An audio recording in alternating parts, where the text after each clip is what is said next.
I think part of the engagement process that is really important is setting up the question.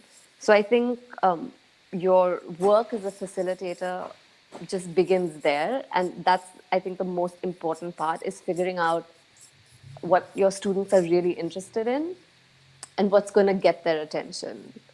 And then asking the big question that is as open-ended as possible with multiple answers, right? Because then they're not going to just be done and then be disengaged. I think often what happens is that the questions are narrow and then they finish their work. And once their work is over, then they're automatically disengaged.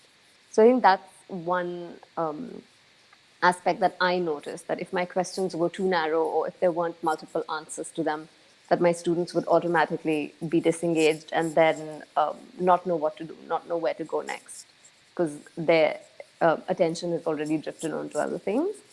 Oftentimes, I'd have like one or two students who really don't want to engage at all.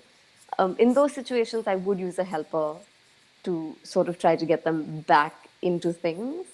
But sometimes I would just let them leave also, because I find that it's not always the same students that are disengaged during souls. Mm. So there are a few times where I have one or two kids who just don't want to do any work and they're just around, hovering around, looking at other people's computers, just being there. But then I would introduce a different soul or a different topic, and those same kids would be totally engaged. So I think it just has to do with what you're asking.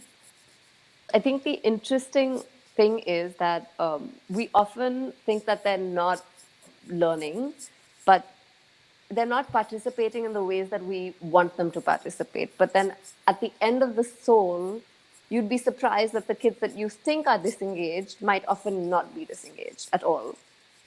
They're contributing and they're learning, and they might, I mean, I've been surprised in that way, which is exciting. I think it's somewhat of an experiment every time you do it. I'm going to agree with Ria. I think it's all based in the question.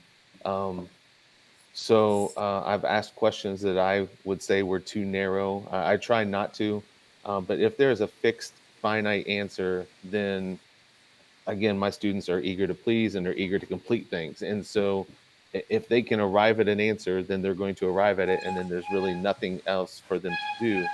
So, one, I've tried to make the question one that they would also be curious about, not just thinking about what end I have in mind. Um, the other thing that I've tried to do this year is, and just listening to Sagata, he is a master at the build up to a big question. And I'm, I've even scripted out what I want to say in the way I want to say it so that I can get their buy-in and get them curious about the same things that I'm curious about. And in phrases like that Ria brought up, like, hey, I was just thinking, or I was curious about, really gets them kind of on board a little bit. And then Sagata, I've stole this from him as well, kind of like the, hey, don't tell anybody that we're doing this type of thing. You immediately starts like, what? We're doing something rebellious almost. And the idea of this area, this type of learning being something so foreign to what they've grown up doing, it's kind of like, oh my gosh, we're getting away with something here. Um, they just seem to get on board. And some of the students who are disengaged normally in your traditional class setting, all of a sudden just kind of flourish in this setup. Now, very practically, if a teacher is really just saying, you know what, this student is just kind of sitting there, there's three people working, and this person is doing something that is totally off base.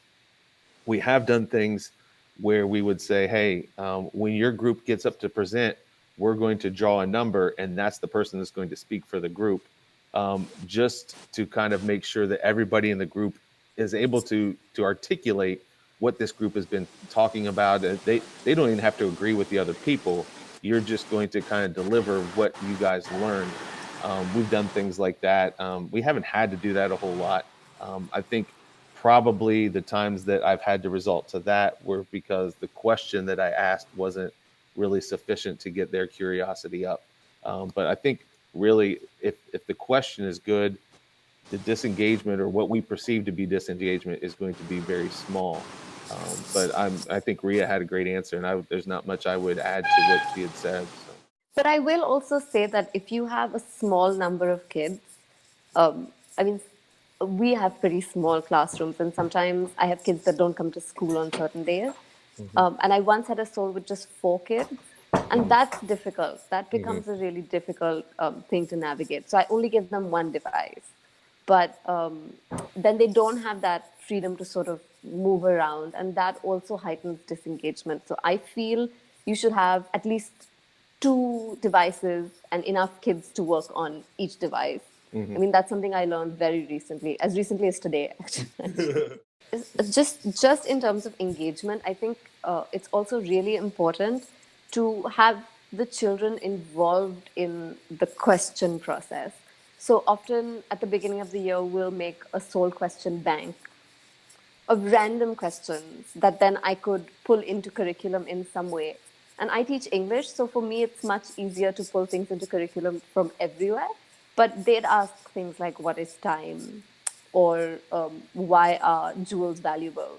Who said they are valuable? So I think that's, or why do frogs jump? Mm. I mean, I feel it's really important to give them agency in the process and be like, okay, give me your questions and let's see how we can incorporate this. And then try to use that into curriculum because they remember.